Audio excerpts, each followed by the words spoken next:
Okay, so people outside Ottawa, hopefully you can still hear me. Can you type something in the chat? Okay, all right, Mohan. Thank you, Mohan. Okay, so let's get started. So before I talk about new stuff today, I wanted to oh, I haven't shared here. Okay, sorry. Okay, people online can see, but you guys can't see. Sorry about that. I forgot to start the system.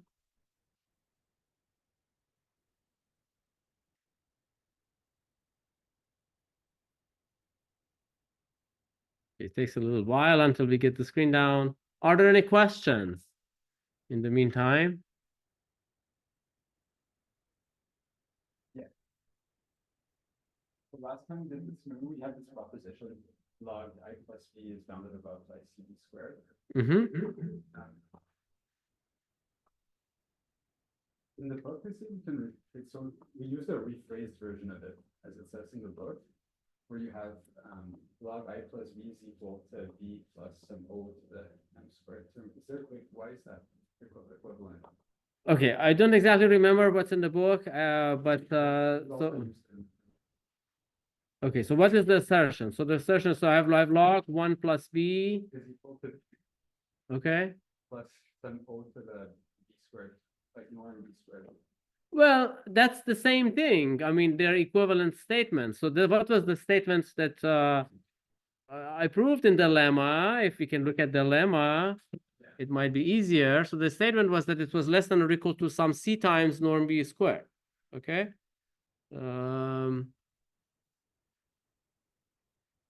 If I can bring it right now. Okay, here's the lemma. Here's the lemma. Okay. So this way of stating it's equivalent to saying that this difference is O of B squared. That's really the meaning of it. So when you say something is O of another function, it means that it's some quantity whose ratio by that function remains bounded. So writing it this way, or writing something like log I plus b minus b is O of norm b squared is the same thing, because this quantity means some function depending on b such that when you divide it by b squared, it remains bounded. So it means it's less than or equal to c. So they're really the same thing. Okay, so that's what I also said when I defined this O somewhere. Okay, is it clear now? Okay, good. Any other questions? Are there any other questions? So I just wanted to comment about one of the assignment questions. I think this is question 3 on the assignment. So maybe just some remarks about it, because many people asked, and I provided hints here and there to different people. So maybe to be fair to everybody, I should provide this hint to everybody. So the question is that there's this group G, which is the isometries of a certain Hermitian form on C2. And then there's this H, subgroup of G, of elements of determinant 1. And the first part is to show that H is isomorphic to SL2R. So the method I go about this, the method I suggest is, first, do not think complicated. This isomorphism is really a conjugation inside GLNC. So both like G, or in particular H, and SL2R are contained in GL2C. And in fact, they happen to be conjugate subgroups in there, just conjugate by some matrix. Okay. So you just need to find that matrix. And maybe a method to find that matrix would be to look at the diagonal elements of H and see, well, if that's a subgroup of H, it should correspond under conjugacy to some subgroup of SL2R. But what subgroup of SL2R would be isomorphic to the subgroup generated by the subgroup of diagonal elements of H? So you should write an explicit description of H in matrices. It's 2 by 2 matrices, but just find the explicit form. It's really not that complicated. And then see what the subgroup of diagonal matrices looks like. And how can you find some copy of that in SL2R, and then find the matrix that conjugates one to the other. And if you're lucky, this whole conjugacy, this whole thing is conjugate to the other one by that matrix. Or maybe you just have to tweak your matrix a little bit. All right, so this is what I wanted to say for this part. And the other part is Well, to show that G is not isomorphic to GL2R. So here, I suggest the following trick. So G has a homomorphism into C star, which is taking any matrix to its determinant. And what is the image of this homomorphism? It's not going to be the whole thing. These are unitary matrices. So these matrices, the determinant will be a complex number on the unit circle. So the image will actually lie inside S1. And in fact, it's a surjection onto S1. Now you want to try to prove that there is no surjection from GL2R to S1. Okay, so these are some hints for the first problem. For the problem number 3 on the assignment, I think maybe that's the hardest problem on the assignment. All right, okay. Pardon?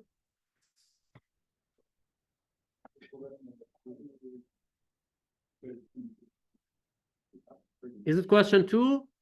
Okay, it's question 2. Okay, so I corrected here. Okay, question 2. All right. Any questions? People online are happy also?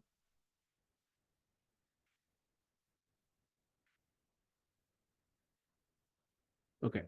And then there is so then there was another question about why the exponential map is a continuous map. So Simon asked this question. So we define this map x goes to e to the x, going from MNC to MNC, but in fact the image will lie in GLNC. Because the exponential e to the x is always an invertible matrix. Why is that so? Can you explain why it's always invertible? E to the minus x is the inverse, right? Okay. So now, why is this map continuous? So can you give a rigorous argument?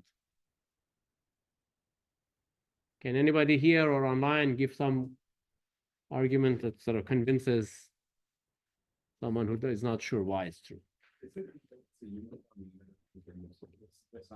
That's right. So basically, that's one way. So you see, you can think about, so what is the exponential? The exponential was supposed to be given by this series, which converges uniformly everywhere, okay, on any disk, okay, on any radius, okay. So now you could take a bounded, like you take a bounded radius, it's like a open set, but its closure is compact, and now you have a sequence. Oh, actually, maybe compactness is not even necessary, but anyway, you have a sequence of functions. So these functions are just like, they have polynomial entries. If you do it up to n, they have polynomial entries. So they're definitely not even continuous, but also like infinitely times differentiable. And so this e to the x is a limit of this sequence of polynomial functions as n goes to infinity. Okay, so now you have a uniformly continuous family, like a uniformly continuous sequence of continuous or even differentiable smooth functions. Then it's like results from analysis that the limit will also be infinitely times differentiable. So uniform continuity, the uniform convergence. I said uniformly continuous, I meant uniform convergence. So this uniform convergence is the key.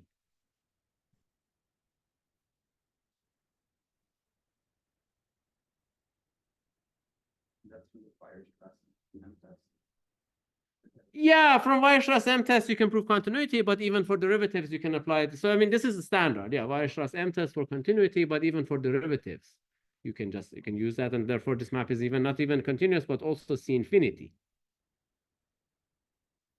Okay.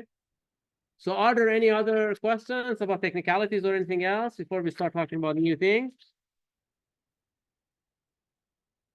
So we talked about logarithms and exponentials. Now we would like to consider subgroups of matrix Lie groups, or even more general Lie groups, which are of the form e to the ta, where t is changing. So it's like a one parameter family of elements which create a subgroup.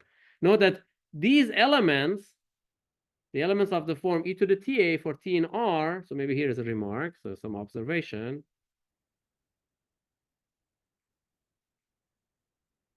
for X in MNC, the matrices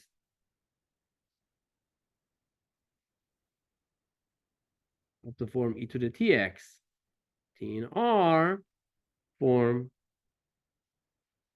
a subgroup of GLNC. Okay.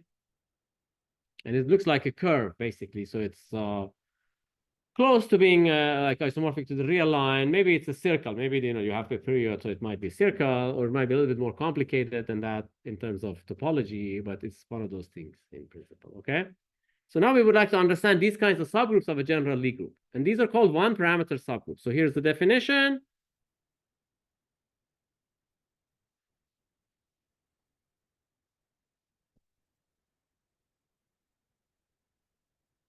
Oops, okay.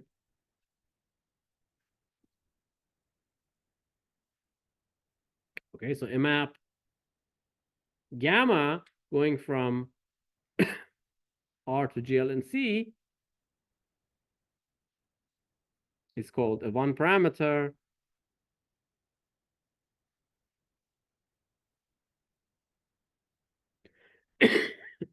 subgroup of GLNC if it satisfies the following. First, gamma is continuous.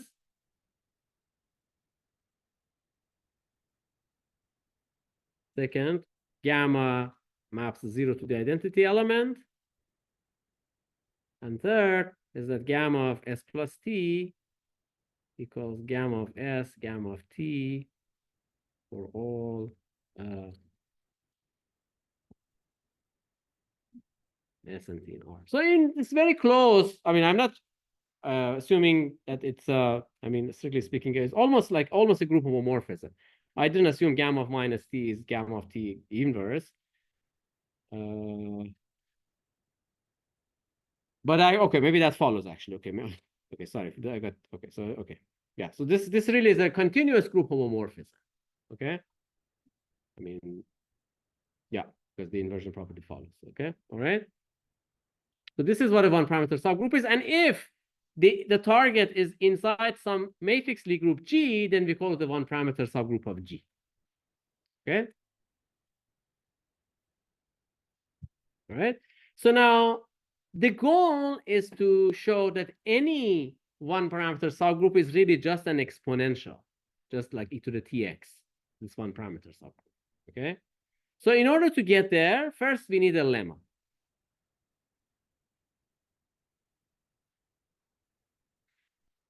So the lemma is the following. So fix some epsilon between 0 and log 2 and set b epsilon over 2 to be the set of matrices in MNC with norm, Hilbert-Schmidt norm less than epsilon over 2 and u epsilon over 2 to be the set of matrices of the form e to the x, where x comes from this b epsilon over 2. Okay, so we have this b epsilon over 2, some neighborhood of the 0. And this exponential map maps it to something maybe more complicated, but that's this u epsilon over 2. Okay, so that's the picture. It maps 0 to the identity element and the rest in that domain. So now here's the assertion. So for any, so then for any b in u epsilon over 2, there exists a unique square root, basically. A unique c in u epsilon over 2, such that c squared equals b. And indeed, this square root is just e to the 1/2 log b, not surprisingly, as calculus suggests. That's what it should be.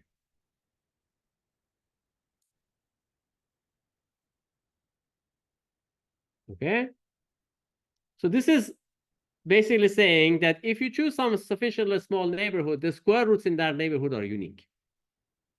Okay.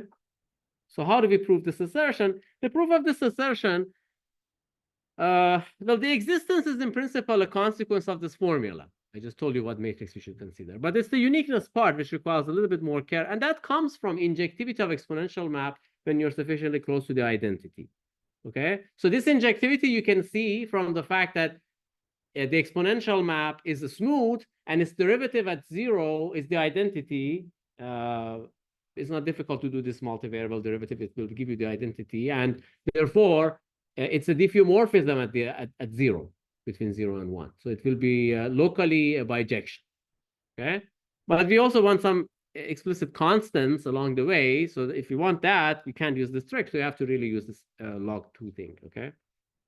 So then rather the argument that I give here. Okay. So what's the argument? So the observation is that, so maybe I just like two important observations. We only need the second one, but they're good to like kind of keep in mind. If x minus 1 Hilbert-Schmidt norm is less than 1, then of course log x is defined. And we also saw that e to the log x, which is always defined, equals x. So what's the meaning of that? This means that the log, because the log now has a left inverse, this will be an injection. So it's a log going from the set of matrices with Hilbert-Schmidt norm of x minus I less than 1 to all matrices is an injection. And the one that matters to us is like a converse to this, or like it's basically like a dual statement, which is that if the norm of x is less than log 2, then the norm of e to the x minus 1, as we saw last time, is less than 1, and therefore we can talk about log of e to the x, because now the series converges, and also e to the log x, I'm sorry, log e to the x is supposed to be x. We also verified this. And this means that the exponential map going from matrices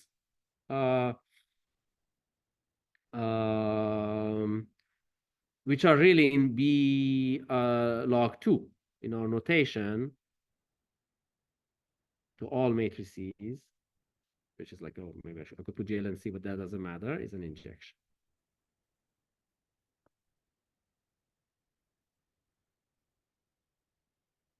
And it's the second statement that matters in the argument that I want to give for this lemma. Okay. So how do we prove the lemma? So I want to show that every B in U, oops.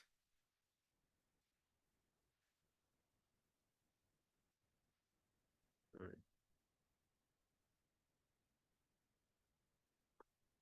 I have to fix this later. Okay, so I want to prove that every first that every element has the square root, but I just gave you what it is. So the first step. Okay, so first percent is observation. So I mean, so we have this B. So choose B.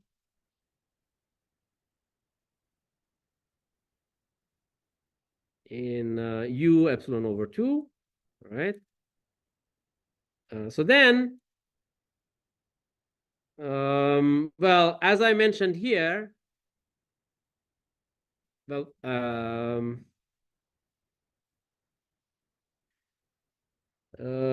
so by this fact, I know that B minus I Hilbert-Schmidt norm. So because B is the exponential of something, okay? But the exponential of something which satisfies this condition. So B minus 1 will have norm less than 1. Okay? and therefore its log exists. And of course, e to the log b equals b. And now we just need to set c to be 1/2 log b. Okay, so now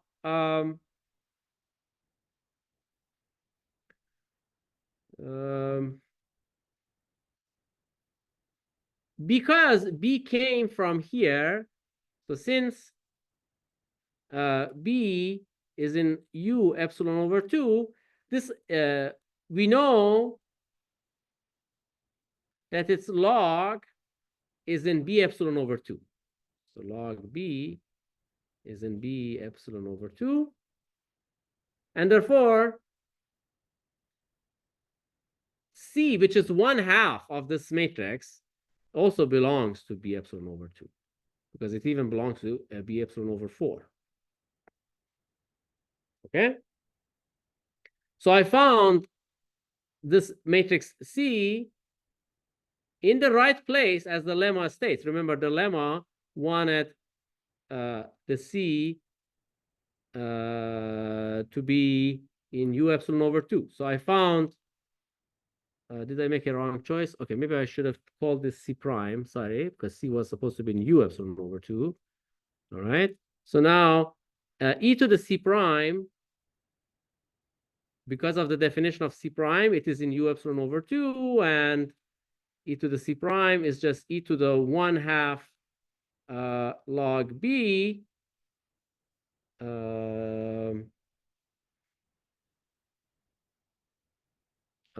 Okay, maybe, okay, sorry. I just have to define C to be this. Okay, sorry, just, so if C is e to the C prime, so then C belongs to this u epsilon over 2, and C squared is e to the C prime squared, but this is e to the 1/2 log b squared, which is basically e to the log b. Okay, because the exponents multiply, which is b.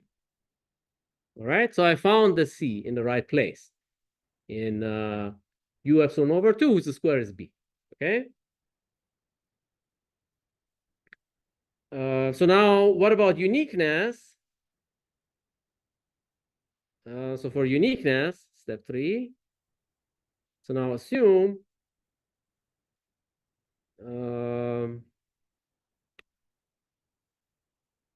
maybe d is in u epsilon over 2, and d squared equals c. Okay, so what's the consequence of that? So then so again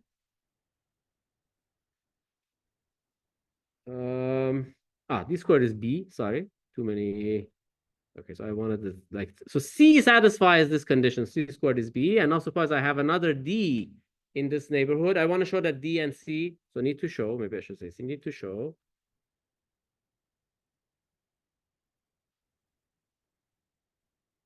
that C equals D. So now what is the idea? So the idea is that if I take, so I can certainly, so again, I can take, because U is in this set, just like the above argument, I was able to do log of C. So therefore log of therefore log of D exists. Okay.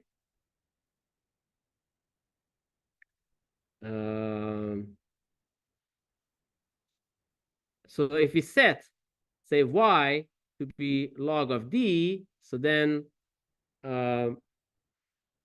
well, e to the y clearly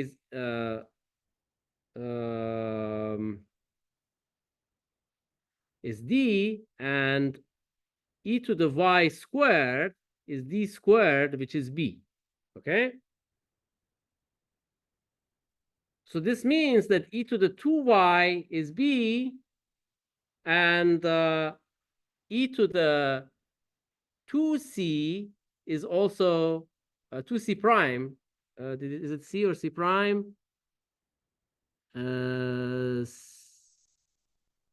C prime. Okay, so it's C prime because e to the C was C prime. Okay, so I have a C prime. Okay. But then the exponential map, so since X is an injection on that region,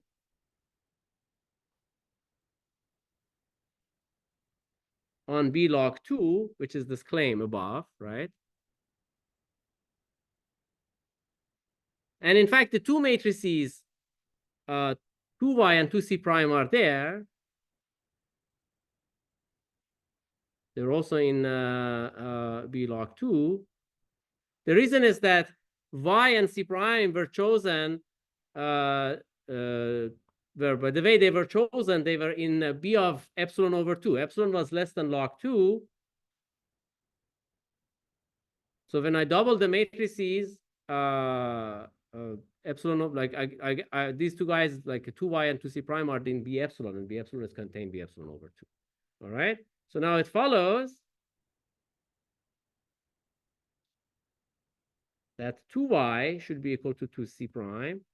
And of course, now I can factor the 2 out.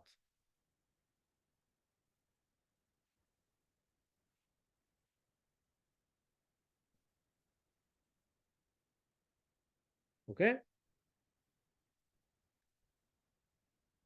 So basically, the point is that from this picture, maybe if you go up from this picture, we have this, maybe I use color. So we have this matrix B here. So we found the C here. We found the C here whose square is B, but C is the e to the C prime. So this exponential. So we have the C prime here.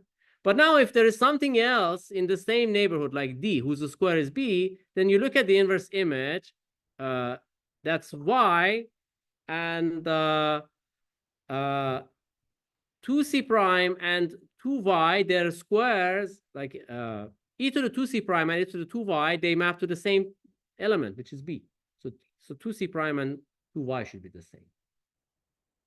Okay. So e to the c prime is C, e to the y is D. They are not the same, but e to the 2c prime is B, and e to the 2y is also B. And therefore, this implies 2c prime equals 2y.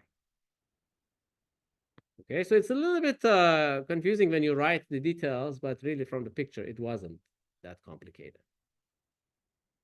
Okay. So are there any questions? So it basically is a consequence of injectivity of the exponential map on a certain small region. All right. So now it's time to prove this theorem, which I promised. So the theorem is that if gamma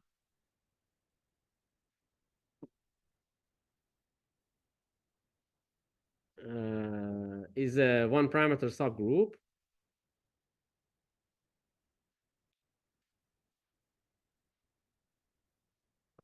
then there exists a unique matrix X in M and C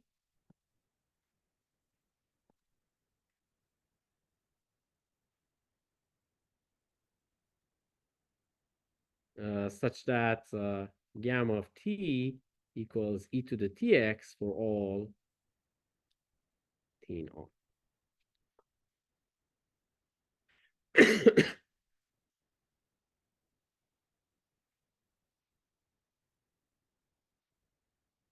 Okay. So this should remind you of some result in ODE. Like in ODE, you have this like existence of uniqueness theorem. So why should it do so? Because this relation gamma s plus t equals gamma s gamma t, you should be able to, we can, it's a little bit technical, but you can prove that gamma is differentiable. And from this, you can compute the derivative, because you can really kind of write this gamma s plus t minus gamma t divided by s. You can express in terms of the right-hand side and take the limit and so on. You should be able to prove some relation like gamma prime s equals, I don't know, something like gamma s or something. Basically, you get some kind of an ODE with coefficients depending on a parameter. And then from the fundamental theorem of ODE, you should be able to, I mean, the fundamental theorem of ODE implies existence and uniqueness of the solution, but this is a solution if you just choose like one value, like say, like take gamma 1 and write it as an exponential. So in that fashion, it follows from more advanced things immediately, okay? But, well, we are not assuming this, so let's now prove this directly, okay? It's good to see how, like, why this holds, okay? Any questions so far? People from the, like, online, and people, like, they don't have any questions? People here in this room, everybody's following? Okay? Everybody's happy? All right, good. Okay, so what's the proof? So, the strategy of the, first of all, let's prove uniqueness. So if we have existence, so uniqueness follows quickly. Uniqueness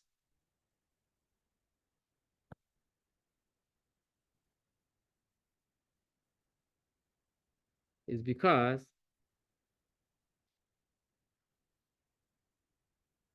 so if e to the tx equals e to the, I mean, e to the ty for all t in R, well, then you can differentiate both sides at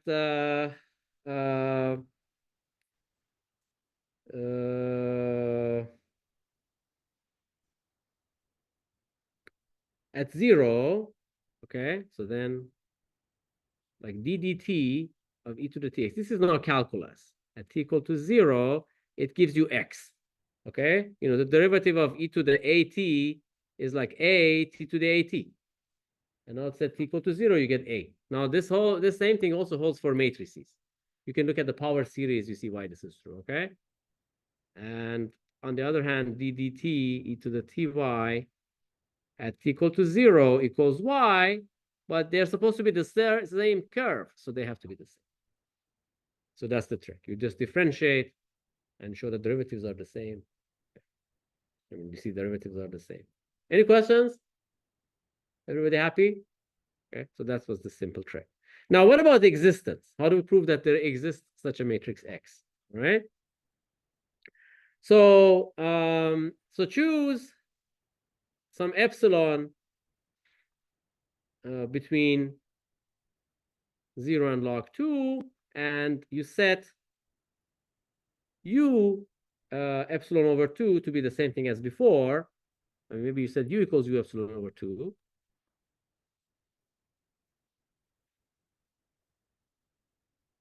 So this is really exponential of this ball with radius epsilon over 2 near 0. Maybe I write it like that, okay?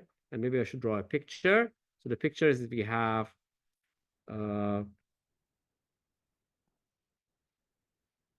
this ball, b epsilon over 2, and this is the 0, and this is the identity element, and this is u epsilon over 2. Okay, and this is the exponential map.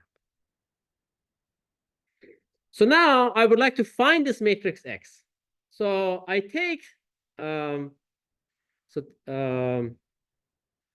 so the first step is that, well, the image of the exponential map doesn't have to be an open set. But it will contain some open neighborhood of identity though. That's because of the fact that this exponential map is a differentiable map with invertible derivative. Okay. So u epsilon over 2 contains some open neighborhood of the identity, and this means that because of continuity of the exponential map, there exists some t naught positive such that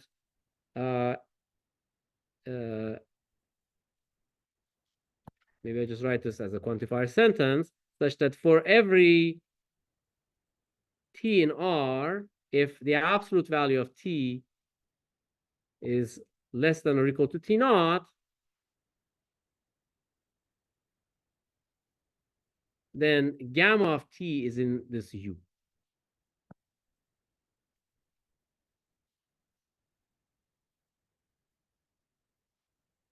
Okay, so this says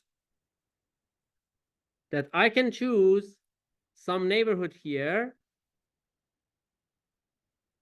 Sorry, maybe not a neighborhood here, but a neighborhood up there.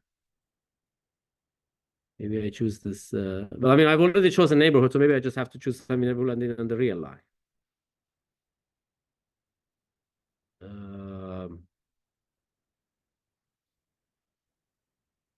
So this is gamma, goes from R to this to the matrices, but I can choose some interval around 0, because certainly gamma of 0 is identity in that set.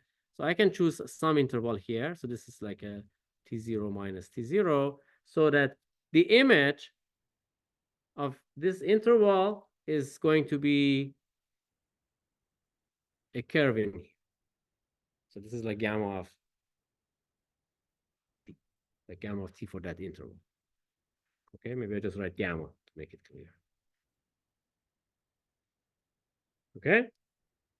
So now, how do I find the x? Well, what I want, so if I want to think about it, like x should come from log of e to the tx, right? Divided by t, all right? For some t. In fact, for all t, that's how it should be. So for such t0, I just set x to be 1 over t0 log gamma of t0. So by hindsight, this is supposed to be the x, because this is log of e to the tx, as I said, okay, t0x, right?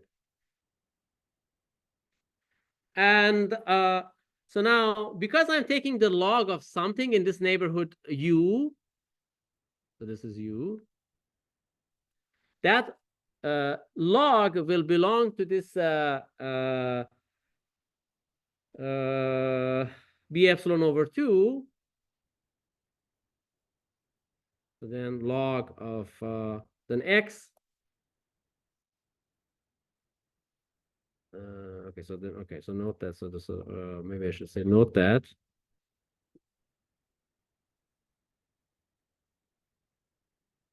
So log gamma t0 exists and is in b epsilon over 2. Okay.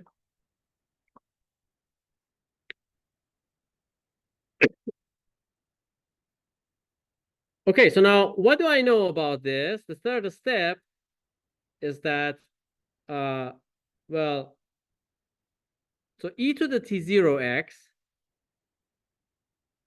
is e to the log gamma t0. So this is just gamma of t0, okay? But now gamma of t0 is in the right set where I can do square roots. That's the previous lemma, okay? So by previous lemma, so let's see if the conditions are met. So the previous lemma, so well, we have this gamma of t0 is in this u, which is u epsilon over 2, all right? And well, on the other hand, the gamma of t0 over 2, this also belongs to the same set, because t0 over 2 is even less than t0. Okay, this is from this step 1, that we know that like on some interval around 0, the values are in u. Okay, and gamma of t0 over 2 squared, it is gamma of t0 over 2 plus t0 over 2. That's the additive property of gamma, which we hadn't used so far, and that's just going to be gamma of t0. All right. So what is the consequence of this? The consequence is that this square root that I could take of gamma of t0 is just gamma of t0 over 2. Okay, but what is that square root? I could also get that square root by taking e to the 1/2 log, right? So this means gamma of t0 over 2 is also e to the 1/2 log gamma of t0. Okay, so this is by uniqueness of the square root, by uniqueness of a square root. This is previous lemma.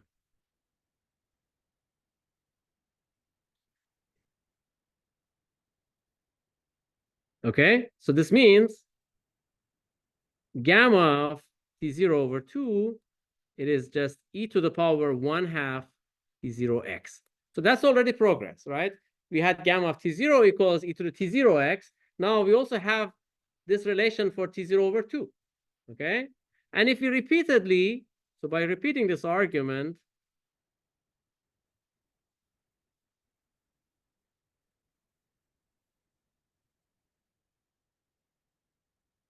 we obtain gamma of T0 over any power of 2 equals e to the power T0 over 2 to the n x.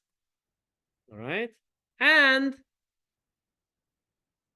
by the multiplicative property of gamma, if you just multiply it, like if you raise this guy to the power m, so I get gamma of m over 2 to the n T0 is just gamma of T0 over 2 to the n to the power m. And on the right-hand side, I get gamma e to the m over 2 to the n T0x. Okay?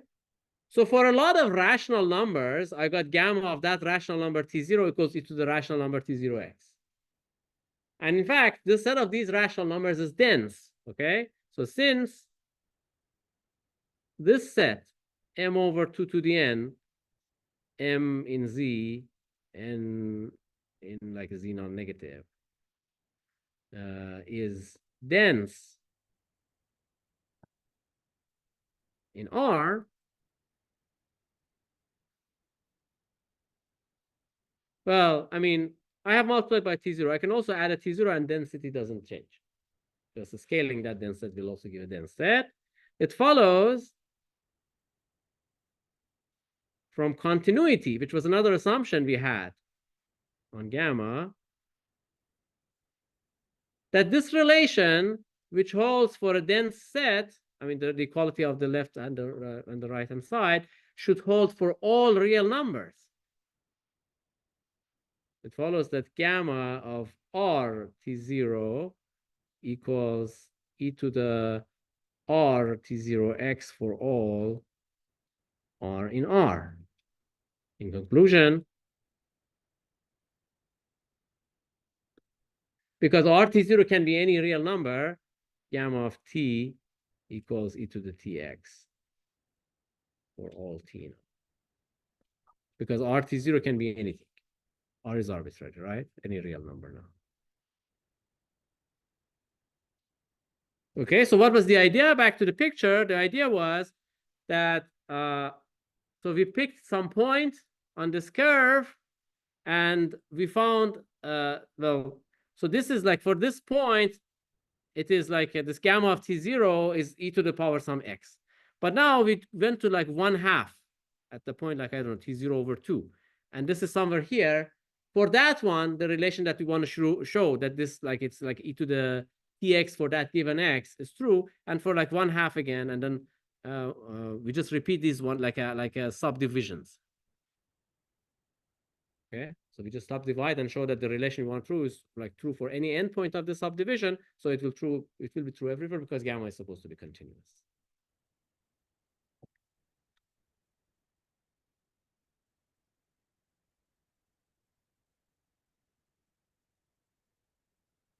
Okay, everybody happy? All right.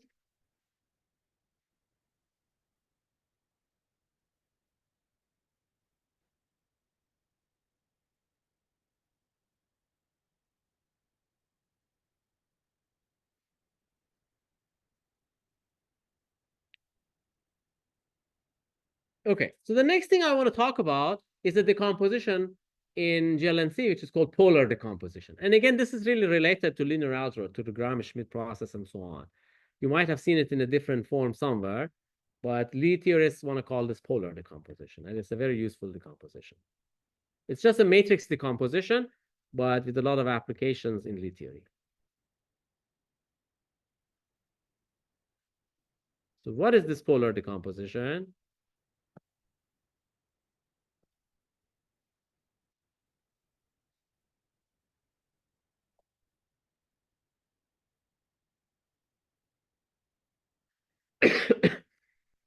So to describe the polar decomposition, let me first remind you of the notion of a positive matrix. So a matrix with complex entries, a square of complex entries,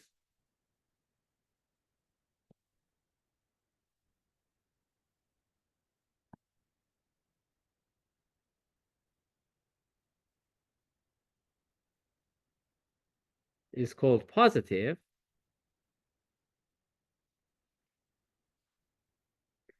If it's Hermitian, P star equals X, P bar transpose equals X. And the usual inner product VPV is always positive. So more explicitly, this is V star PV is positive for all V in Cn. We want this to be strictly positive. So if P is positive, then we write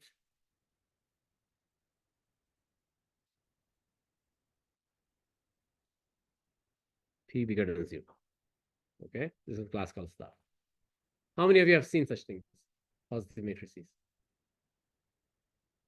No? None of you? So this is some like a kind of linear algebra, but maybe not at the basic level. Yeah, positive definite. Yeah, you might call it positive definite matrices. Okay, positive definite by like Hermitian forms is related to this exactly. Okay. Okay, so here's a fact. Which Hermitian matrices are positive? So if P equals P star, then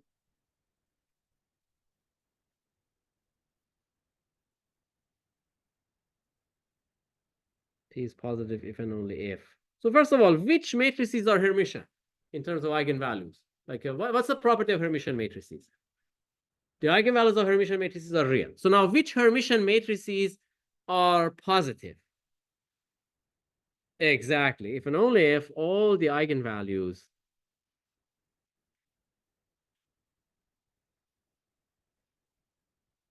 of P, which we know are real numbers, are positive.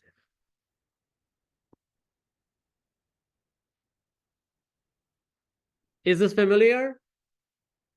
Okay. People here, other people, this sounds familiar in linear algebra? Okay. People online, is it familiar? Anybody has any questions or comments about this? Okay, good. Thanks, Mohan. All right, so now here's the assertion.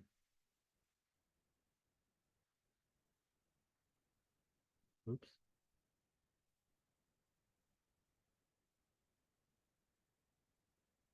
So the assertion, the theorem about polar decomposition is the following.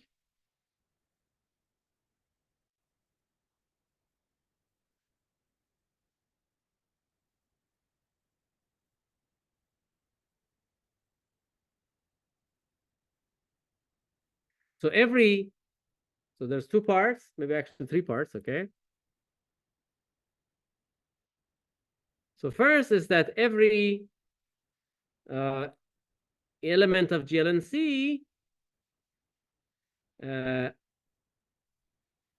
be written in a unique way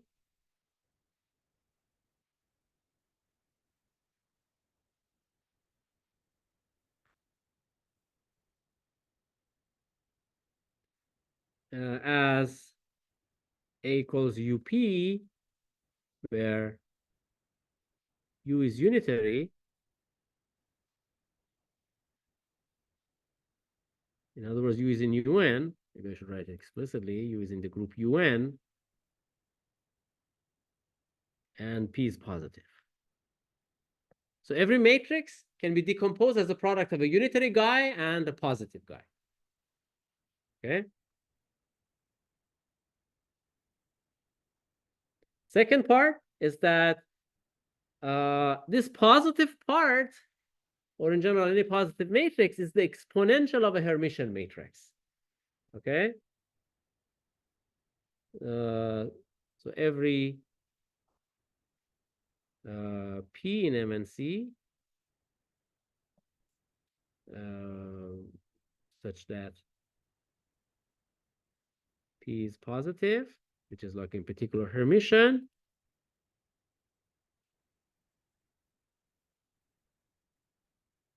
can be written uniquely, maybe this is more important, as the exponential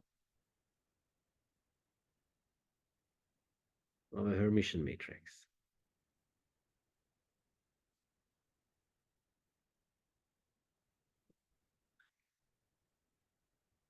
And conversely, exponentials of Hermitian matrices are positive.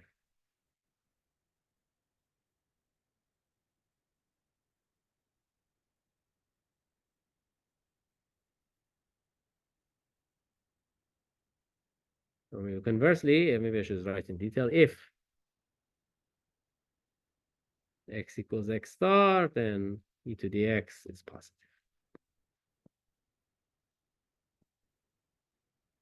And the third part is that if in the decomposition,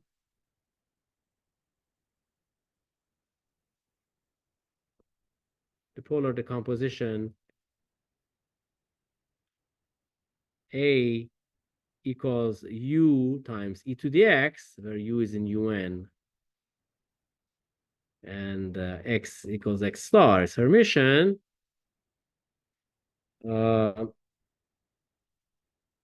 x and u depend on A continuously. Note that I have uniqueness, right? The first part, and the second part claim that, in fact, the u and the x are unique. So you have this kind of a function going from A to the pair ux, the pair of matrices, where u is unitary, x is Hermitian, and A is like on GLNC. And now the claim is that if this varies a little bit, then both of these guys vary a little bit. You get a continuous map. Okay? All right? Does this sound familiar, this theorem? Well, sounds like The last part, kind of, but in general, the first two parts. What about the first two parts? They are linear algebra. There's no, Okay, so let's prove it. Does anybody online have any kind of idea why this is true, or this is really related to Graham-Schmidt in some sense, or rather to taking the square root of a matrix, which is coming from diagonalizing Hermitian matrices and so on. So let's give a proof. So from a linear algebra point of view, it's really not that complicated. So first we need to see, okay, so if u and this x are supposed to be unique, let's see what they are. Let's try to find them. So first try to find the u and p, okay? From p we get to x. So if A equals up, then let's see what, in fact, these guys should be. Well, how do we isolate one of the two guys? Well, u is unitary, u star u is identity. So if I write A star A, then I can get rid of u, because what I get is that I get p star, u star, up, which is p star p, but p star is just p, so I just get p squared. Okay, so now, well, p should be a square root of this matrix A star A. Okay, so A star A is p squared. Okay, but now A is invertible, so A star A is invertible, and we know it's always a positive matrix. Okay, this is like basic thing, linear algebra, like any matrix of the form A star A is positive. Okay, so now by linear algebra, we know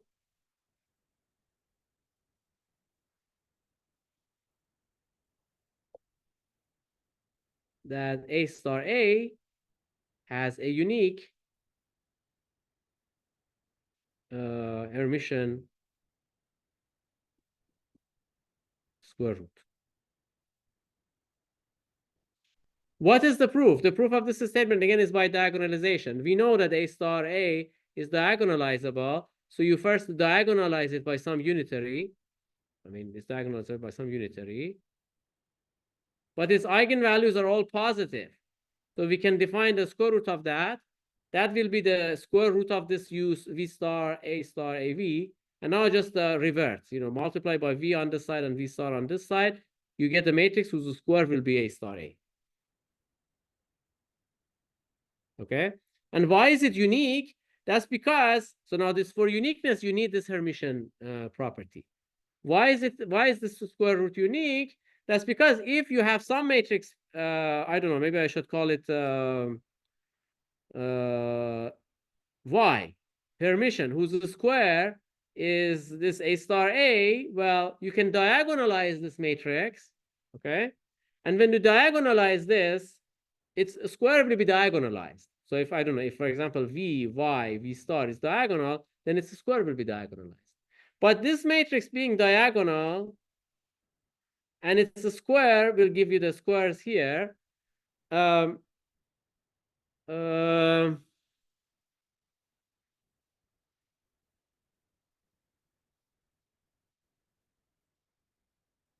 Right. So, okay. Maybe I should say a unique not just Hermitian, but a unique positive Hermitian. Not just for Hermitian, it's not unique because minus P will also be a square root. So maybe I should say positive. The main point is that when you compute the square, you get a diagonal matrix. So you see that the eigenspaces of a Y and its square, which is a given fixed matrix, are the same. The eigenspaces are the same. And on each eigenspace here with eigenvalue lambda, the matrix Y will act by eigenvalue square root of lambda. Okay? So the eigenspaces of the square root and the original matrix are the same, and it's only the eigenvalue that's changing. So in other words, the square root, the positive square root, is uniquely determined by the eigenspace decomposition of A. You just write the eigenspace decomposition of this A star A, and on each eigenspace, you just take the square root of the eigenvalue. This is the linear transformation, which is positive, and its square is A star A. There can't be anything else. Okay, just it's dictated. All right. All right, so this was the argument for this.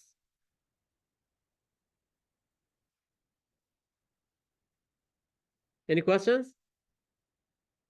All right. All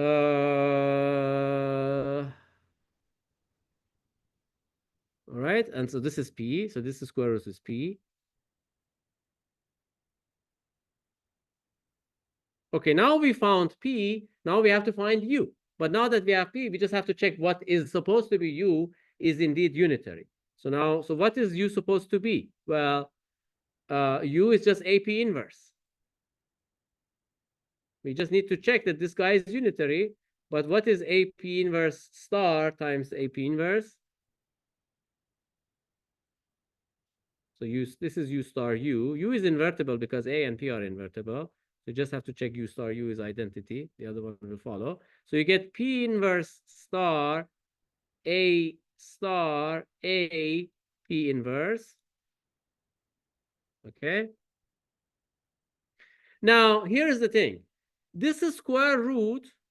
So this positive, this is square root. It commutes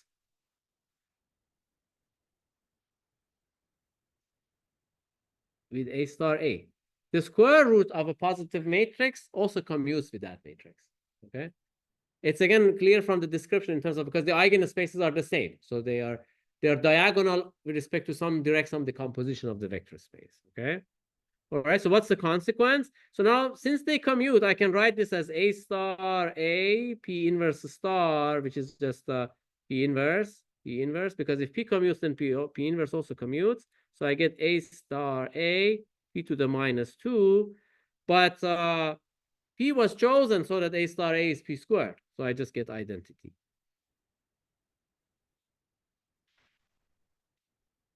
So this means that U is unitary.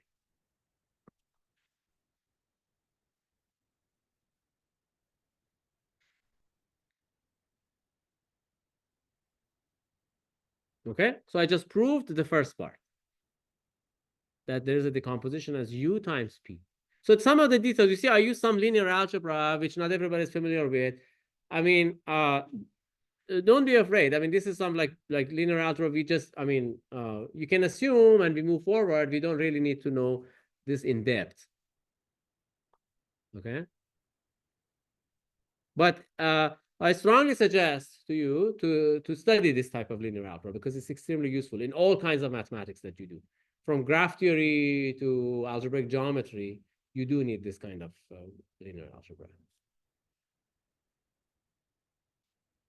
Okay, so now what about the second part? So the second part is that we can write this p as some exponential. So, and also exponential of Hermitian is always positive. So first, let's see why the exponential of a Hermitian is positive. So if x equals x star,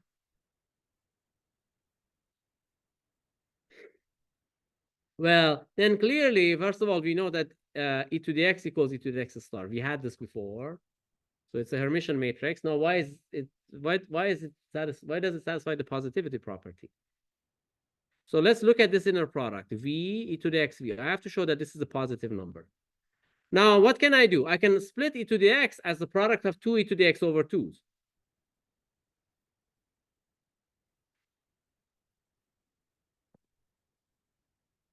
So this is the trick. And now I can move this past. So if I move this past in a Hermitian inner product, so I get this, the Hermitian, we get this star.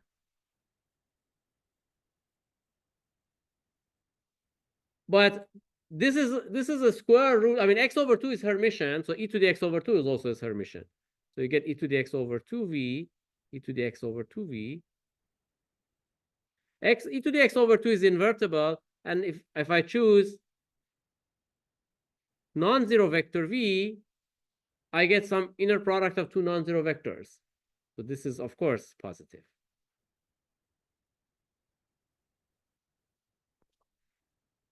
Okay, so I first proved that the exponential of Hermitian is always a positive matrix. Now I have to prove that any positive is the exponential of some Hermitian in a unique way.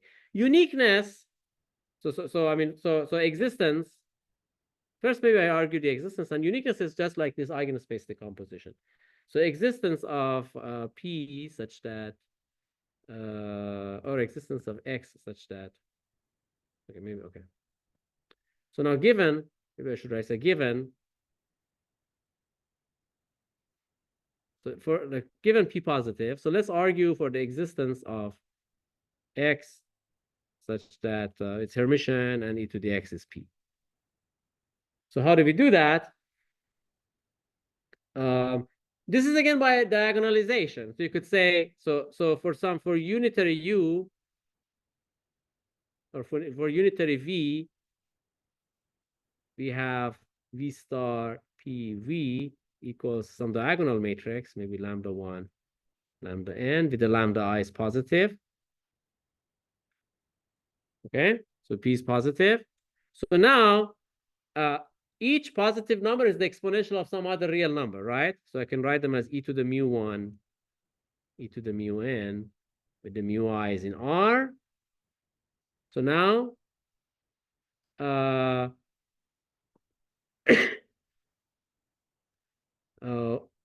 for x equals v mu 1 mu n v star, we have e to the x is e to the is like well, it's e to the v blah blah whatever, but the exponential passes to the middle thing, so I get v times e to the diagonal mu, which is this matrix e to the mu 1 e to the mu n v star, which is v times lambda 1 lambda n v star, which is v times from up there v star p v v star, and v star is identity on both sides, which is p.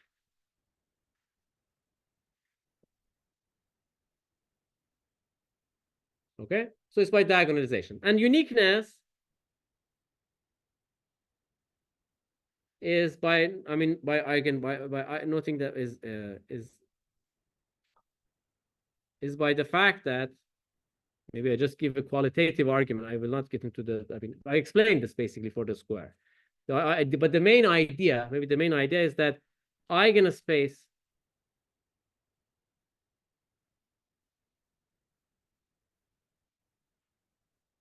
decomposition of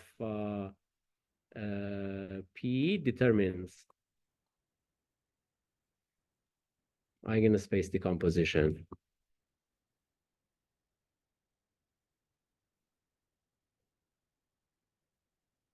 of X uniquely. On each eigenspace of P, the matrix X should act diagonally by the eigenvalue, which is log of the eigenvalue of P there.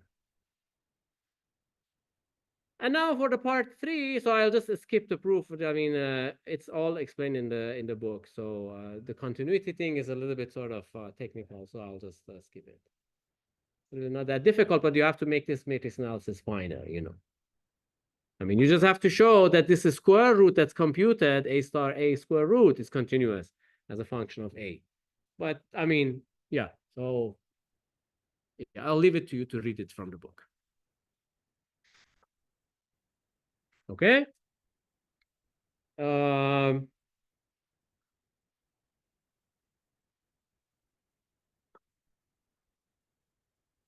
Okay, so we will come back to this polar decomposition, and it's in fact very important in Lie theory, in theory of reductive Lie groups, but like we will come back. For the moment, we just skip it and move forward a little bit. But in the last few minutes, I'd like to talk about another important algebraic structure without which we cannot really study Lie groups, and that's the concept of a Lie algebra. So what is a Lie algebra? So there are two ways to get to the notion of a Lie algebra. I can talk about the tangent space of a manifold in general, and I can talk about the flow of a vector field and the Lie derivative, which are concepts from technical calculus or from, I don't know, people in fluid mechanics and dynamics. They are interested in these sorts of things, and in differential geometry, blah, blah. So I can talk about the Lie bracket, and then we will see that on the tangent space of a Lie group, we end up with the Lie bracket, okay? When we talk about left invariant vector fields. Okay, so that will be a geometric approach, but we will not do that because that will take us far astray. There's not enough time to do that. Rather, we define Lie algebras abstractly, and we will see how they are connected to Lie groups later in the course. Okay, so the definition might look strange at first. You might say, why you're interested in this kind of structure, but you will see later on what is how it's connected to Lie algebras. So how many people here are familiar with Lie algebras? Okay, only one, two, three. What about people online? How people online? Who is familiar with Lie algebras? If you're familiar with Lie algebras, maybe you put something in the chat.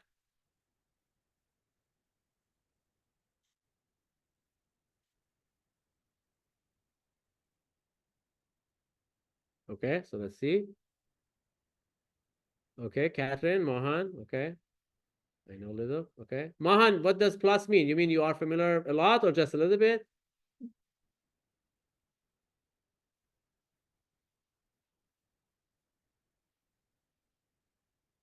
Anyway, it's good that you guys are familiar to some extent with Lie algebras. So here we will use Lie algebras quite a bit in the course. Okay, like a first course in Lie algebra theory. I don't know what the first course means, but that means actually a lot of Lie algebras to me.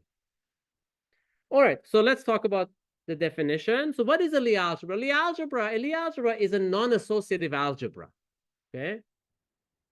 So maybe most of the time you've been working with associative algebras, but now, and you might say, oh, maybe non-associative algebras are really not so important. I mean, all algebras in the world should be associative. But it turns out that the algebras are a very important class of non-associative algebra. So what's the definition?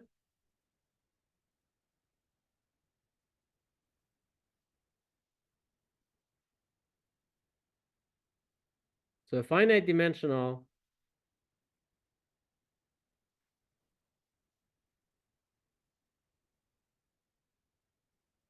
real or complex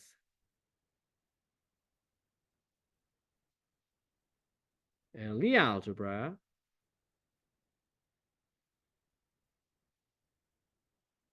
is a vector space Okay, maybe I put the finite dimensional here. Okay, so it's a vector. We don't really need to assume it's finite dimensional, but we will work with finite dimensional vector spaces. So it's a vector space. G, I use this German beer font, Fraktur font, equipped with a bilinear map, which usually describes an algebra structure, right? An algebra structure is just a bilinear map. It describes a product, right? But for a Lie algebra, we use this bracket notation.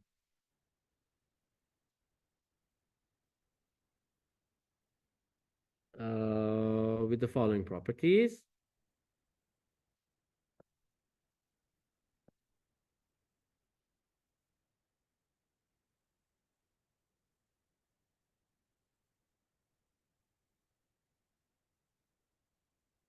So what are the properties? The first is that this bracket is bilinear.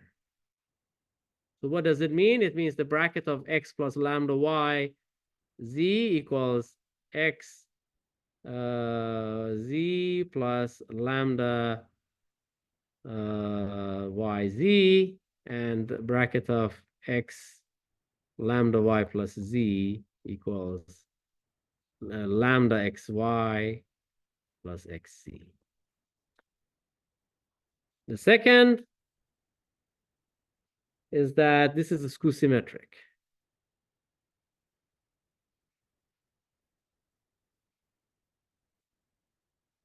Bracket of yx equals minus bracket of xy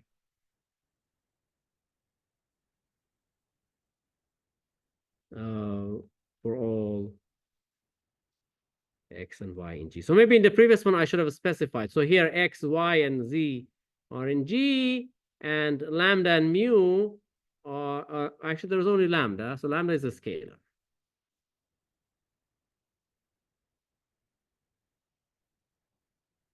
If you are considering a real vector space, the scalar is real. If you're considering a complex vector space, it's a complex scalar. And the third one, so far we just defined a kind of very general class of non-associative algebras, okay? But now the third condition specifies the class we're primarily interested in. It's the Jacobi identity.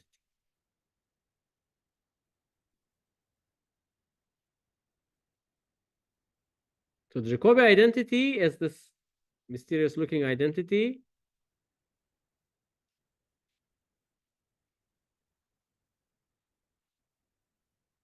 About double brackets.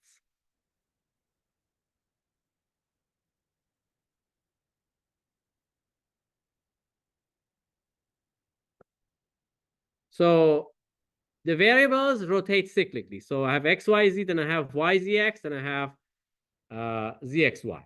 So I'm just shifting things to the left, and I'm writing the brackets that are right aligned. Okay. How much time do we have? Do we have any time left? Okay, we still have a little bit more time. Okay. There's a question. There's a question in the chat. Let me see.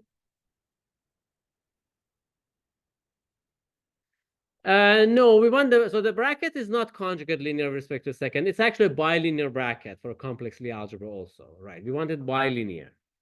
So we want a definition that works over arbitrary fields, right? I don't think I have seen a sort of algebraic structure which is antilinear with respect to the second coordinate. I don't know what this means, because anyway, that will be a real vector space with some, together with some conjugation. But anyway, no, we do not consider a Hermitian operation, like a sesquilinear operation. We consider a bilinear even over C. Okay, was there any other question? Okay. All right.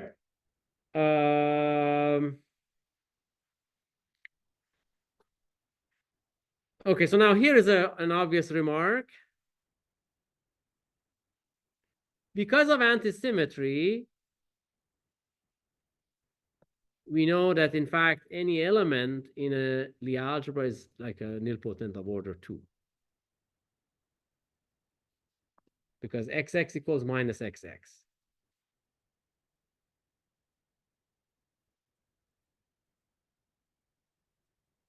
And we are not in the field of characteristic 2. In characteristic 2, that would have been a problem, but we decided we are in R or C.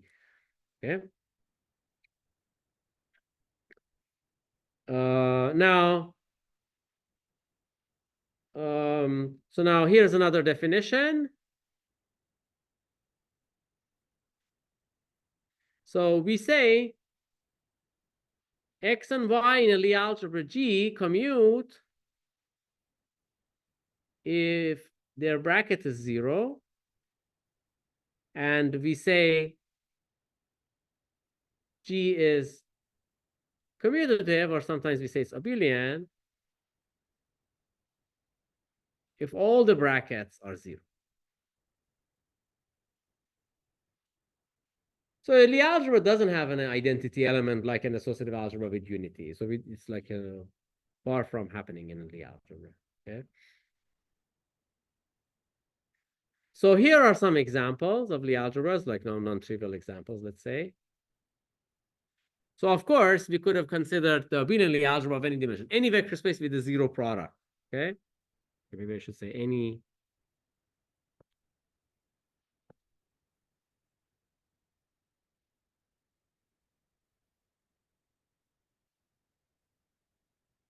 with a 0 product, with the 0 Lie bracket. The bilinear form assumed to be 0. But that's not a very exciting example. What about a more interesting example? Anybody has a suggestion here or online?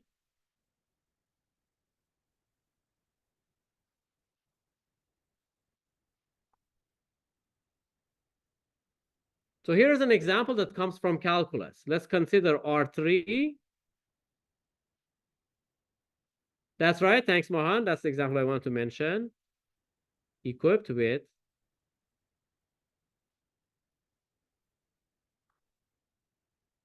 the bracket, which is the cross product. Is it cross product or cross product? Which one is correct? Cross. Okay, cross. Or am I wrong? I learned it French, so actually I should. Okay, you can check the antisymmetry of the cross product. The skew symmetry is well known, but the Jacobi also holds. You can check this. This is like a exercise. I mean, I leave this as an exercise for you to check why this is true. You can reduce this to orthogonal vectors because of linearity. Okay. Here's another example. So let's take G to be MNC, the algebra of matrices of size n by n, with the usual matrix commutator. So we define XY to be XY minus YX for all matrices of size n by n. The matrix commutator. Clearly, it's skew symmetric. If you switch X and Y, the sign changes, but you can also verify the Jacobi identity. And this is one of the most important examples of Lie algebras. This Lie algebra, this is usually because we decided Lie algebras deserve to be called with German names. So what's the name for this guy? In German, like what's the Fraktur name for this? I mean, it's a Fraktur name. I shouldn't call it German name. It's used like something written in right. It's a GLN, right? Okay. GLNC, GL standing for general linear. So you see the connection with the group GLNC we had before. And now the group SLNC has a corresponding Lie algebra. So what was SLNC? It was the set of matrices with determinant 1 in GLNC. So what would be the corresponding Lie algebra, you guess? That's right.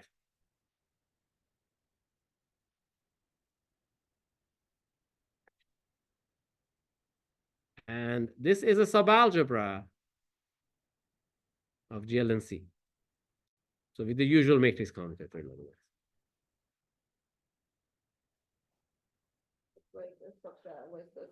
Exactly. It's just a subspace, not a subset, but a subspace with the such that the operation, the bracket remains closed. The bracket of two things in the subspace lies in the subspace. Yeah. Then it will clearly be another Lie algebra structure there, okay, on the subspace. Okay, we can stop now and continue next week. Next week, we will begin by talking about